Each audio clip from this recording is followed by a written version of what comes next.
Abonnez-vous et cliquez aussi sur la petite cloche de notification pour ne rien rater de nos prochaines vidéos. N'oubliez pas de partager aussi la vidéo et de la liker.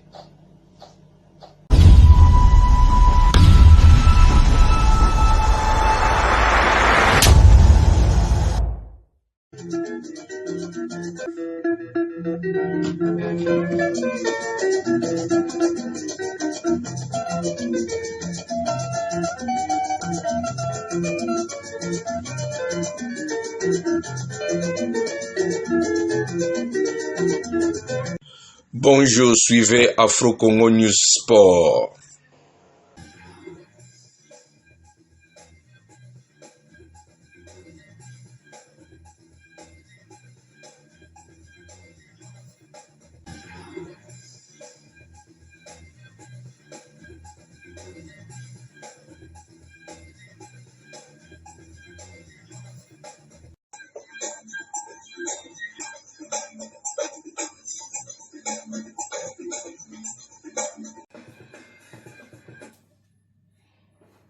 Bonsoir, mesdames et messieurs, merci de votre fidélité sur les antennes de Digital Congo Télévision. Nous sommes ravis de vous retrouver pour ce nouveau journal des sports du mardi 24 février.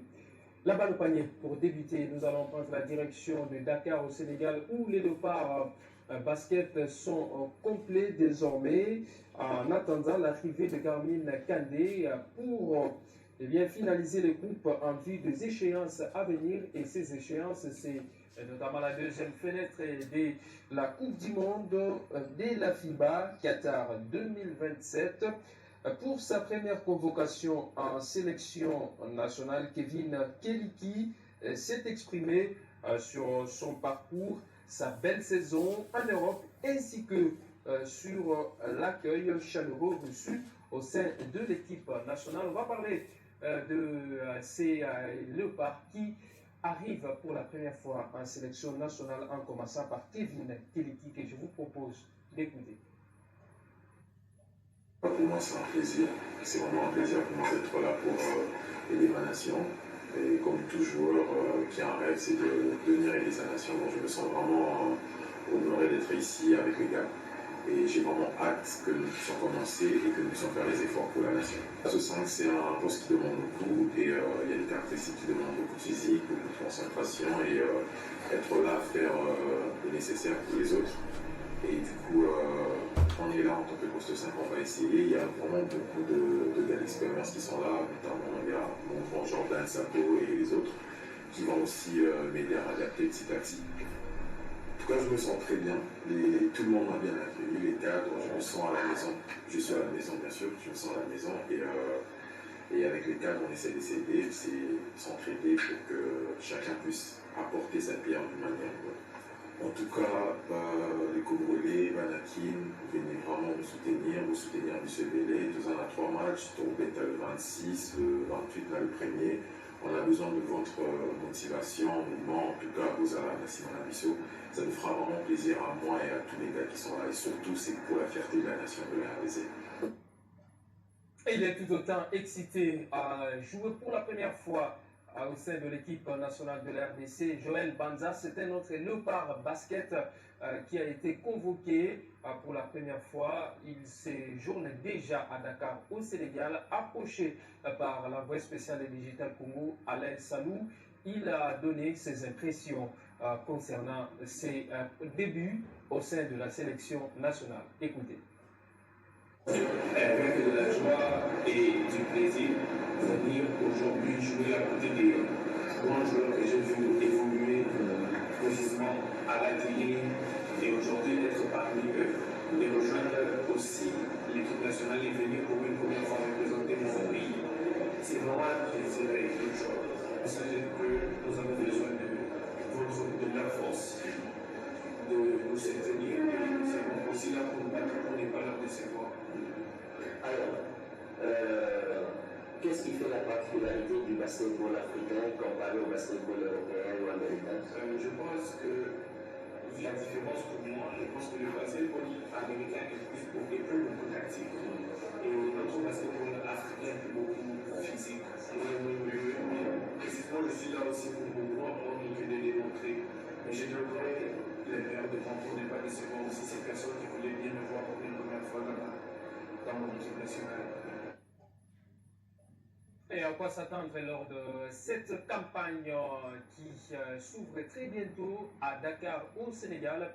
Le sélectionneur national des Léopards basket de la RDC a été interrogé par Alain Salou. Il a donné ses impressions. Pour lui, il est clair qu'il faut tout faire pour relever le niveau de cette sélection nationale.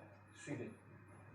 Oui, à chaque fois, c'est une nouvelle aventure qui continue avec toujours le même plaisir de se retrouver et de porter haut les couleurs de la RDC le mieux possible avec les joueurs qui seront là et qui seront à disposition pour lutter pour gagner match après match. Déjà, on va se focaliser sur le premier match et on va essayer de donner les moyens de pouvoir faire un très bon match le premier avec des temps de préparation sur des fenêtres courtes comme ça qui sont plus réduits, mais bon, voilà, c'est la même chose pour tout le monde, donc de ce point de vue-là, on est sur un même pied d'égalité. Voilà, ce qui est important, c'est de travailler sur sa sélection, d'avoir la régularité dans la présence des joueurs et d'avoir un vrai projet de jeu et un vrai projet fédéral qui soit cohérent et qui te permette de dire que tu vas pouvoir grandir. Le ranking momentané, voilà, la Guinée a eu la chance de récupérer 2 joueurs d'Euroleague qui sont exceptionnels et qui leur ont fait changer complètement de dimension. Bon, nous, c'est pas encore le cas, mais il faut travailler vers l'excellence aussi. Et je rappelle que les Léopards basket ont débuté leur stage de préparation à Dakar depuis le 21 février dernier. Ce soir, ils vont livrer un match amical contre un club local. Question d'être prêt pour le début de la compétition qui est prévue pour le jeudi 26 février. La compétition ira jusqu'au 1er mars d'ailleurs 2026. On change de discipline cette fois-ci pour parler football et le tournoi de l'Union des fédérations de football d'Afrique centrale pour les moins de 17 ans. Nous sommes dans la version masculine. La compétition se tient en ce moment à Kinshasa et les Léopards de la RDC ont livré leur rencontre de la deuxième journée ce mardi, match contre l'équipe nationale de la République centrafricaine, match qui s'est soldé sur un score de 2-1 en faveur de la RDC. Pourtant, ce sont le Centrafricain qui a ouvert les scores à la 20e minute par les billets du joueur Emery à Kainé. Et les Léopards ont réagi quelques minutes seulement après. À la 27e minute, c'est Titi Exaucé qui a obtenu l'égalisation sur penalty. Et le deuxième but victorieux des Léopards est intervenu en seconde période à la 50e minute pour être beaucoup plus précis. Il s'agit d'une deuxième victoire de la RDC pour 2 matchs livrés également. La première c'était contre l'équipe du Gabon et le dernier match qui est considéré comme la finale est prévu pour le 27 février. Celui-là opposera la RDC au Cameroun. Et le pays vainqueur ou celui qui va finir premier de ce tournoi sera qualifié en phase finale de la CAN U17 qui est prévue au cours de cette même année 2026. Football toujours championnat de la Ligue nationale de football Illico Cash Ligue 1. Quelques matchs intéressants sont joués le dimanche dernier. Il faut signaler que pour certaines équipes, c'était leur retour après quelques journées qui n'ont pas été livrées. Et il faut noter que ces résultats ont marqué ce match des dimanches. L'équipe de Sa Majesté Saga Balende a perdu son match contre la GES Groupe Bazano. L'équipe de Mujimai qui voulait se relancer après une défaite contre Blessing et tomber malheureusement contre la GES Groupe Bazano, soit 1-0. Victoire par contre du FC Saint-Éloi à Lupopo qui a voulu refaire son retard comme l'a souhaité son entraîneur Guy Boukassa. Chose promise, chose faite contre Tanganyika de Kalemi. Le Viet l'ont emporté par 2-1. Et puis, large victoire des Corbeaux du tout-puissant Mazembe contre l'AS Simba de Kourézi, 3-0. C'est ce score qui a sanctionné la dite rencontre. Autre match joué ce même dimanche, c'est celui qui a vu l'équipe de l'AS Maniema Union de Kundu battre celle de FC Étoile du Kivu, soit 3-2. Et ce match qui a fait réagir du côté de l'équipe d'Étoile du Kivu, eh bien, l'AS Maniema Union a battu Étoile du Kivu par 3-2, certes, mais ce match a été scandaleux, selon Guy Zozo, qui est l'entraîneur ivoirien de cette équipe du FC Étoile du Kivu, du Sud Kivu. Je vous propose d'écouter l'entraîneur d'Étoile du Kivu. À 100% peut-être de gagner. C'est vraiment désolant. J'avais appris ça, mais vraiment aujourd'hui c'est fait qu'on finit. 9 minutes avec des jeux, on finit 9 minutes, mais 6 minutes avec des jeux, c'est quel football ça? Vous voulez qu'on fasse quoi? Tout le monde l'a pris pour eux. On dit que tout d'Afrique, c'est comme ça, on les a pour gagner les matchs. Je suis vraiment désolé. Excusez-moi, vraiment, je suis vraiment désolé de dire ça, c'est une réalité. Et ce que j'ai vécu aujourd'hui, c'est incroyable. Incroyable pour une équipe aujourd'hui d'Afrique. Selon vous, qu'est-ce que vous avez découvert comme mauvais? L'arbitrage était scandaleux. Ça reste au match. Scandaleux. On joue le match, on lui met 9 minutes avec les jeux. Pourquoi? Parce que le secrétaire général du Mali est venu parler à l'oreille de Katlem. Il a mis les 9 minutes de jeu. Après, comme c'est le matin, il veut mettre 6 minutes de jeu. C'est pourquoi? Pourquoi 2 années de jeu? Pourquoi? Parce qu'il a été indiqué par le secrétaire général des choses. On va demander 29 minutes. On a entendu. C'est pas normal. Je suis scandalisé. Scandalisé. Et rappelons que ce sont les 4 premiers au classement final de cette phase classique qui seront qualifiés au play-off. Et pour le moment, Maniema Union, après cette victoire, occupe la 4e place du groupe B avec au total 30 points. Et 3e dans ce groupe B, l'équipe de l'AS Dauphin Noir avec 31 points.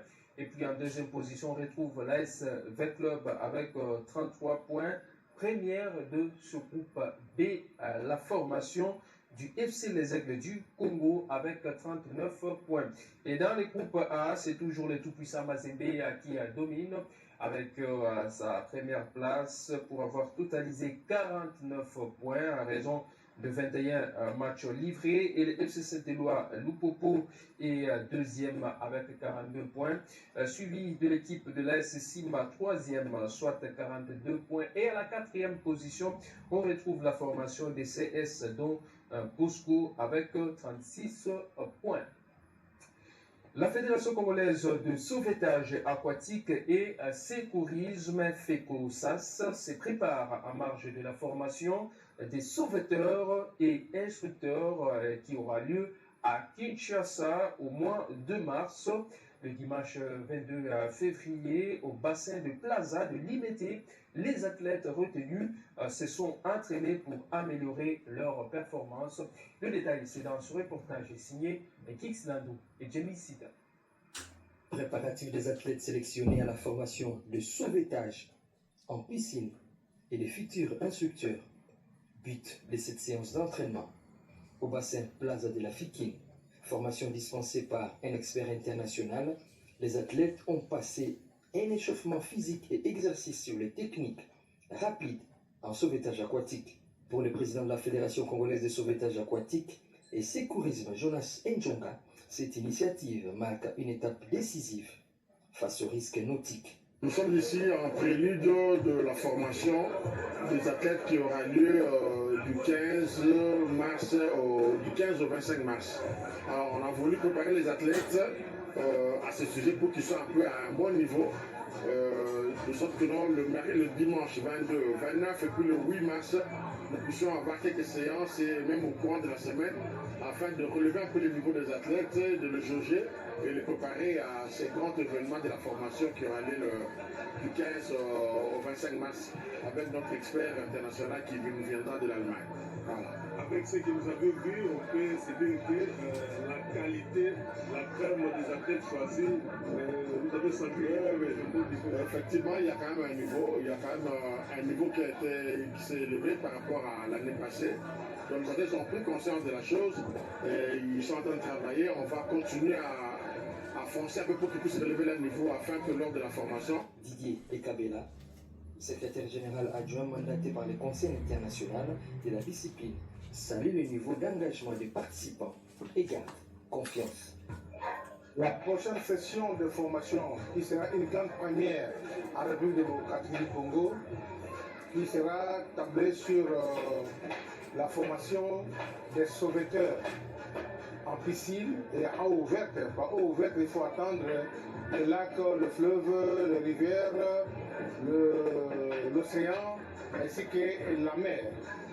En ma qualité de secrétaire général adjoint du Conseil international de sauvetage et de sécurité aquatique, j'ai été mandaté par ma hiérarchie de préparer l'arrivée du formateur international qui réside en Allemagne et présentement se trouve au Maroc. La formation aura lieu du 15 au 22 ici à Kinshasa. Donc, avant que le test de sélection ne se fasse, nous avons jugé utile de jauger le niveau des nageurs pour que le formateur qui arrivera ne trouve pas assez de difficultés pour former les sauveteurs en eau ouverte et piscine. Voilà ce qui justifie ma présence en ce lycée. Nous sommes organisateurs de cette formation en tant que représentant de CISA en RDC. La séance s'est achevée dans une ambiance conviviale et de grande détermination. Notez qu'un expert international sera ici à Kinshasa mi-mars pour assurer la formation des sauveteurs en piscine et des instructeurs. Et nous allons maintenant partir à Lubumbashi où se tient la 10e édition de la Coupe du Congo de la tennis qui a débuté ce mardi. Cette Coupe du Congo qui va se dérouler du 24 au 28 février va regrouper ou opposer 67 athlètes plutôt qui sont venus de différentes provinces ou ligues de la tennis de la RDC, et c'est là dans les catégories de moins de 14 ans, les moins de 16 ans, les juniors ainsi que le senior. Quelques résultats de matchs livrés à l'occasion de cette journée inaugurale. Il faut savoir que Balika Victor a battu Grévi Ngunza par 6-1, 6-1. Kitonga a pris les dessus sur Maloba Ben 62-62 et Moses a dominé Kiamukanda 61, plutôt 6-1, 6-2. Et puis Aaron Maloba a battu Wallo par 6-2, 6-2. Wakurigen a dominé Saboué par 7-6, 6-3. Ilunga a battu Kakuji 6-4, 6-3. Et puis Moussumba a dominé Mpemba 6-4, 6-3. Et voilà, c'est par ici que nous mettons un terme à cette édition de notre journal des sports. Merci infiniment à vous de l'avoir suivi. Bonne suite des programmes sur les antennes de Digital Congo Télévision.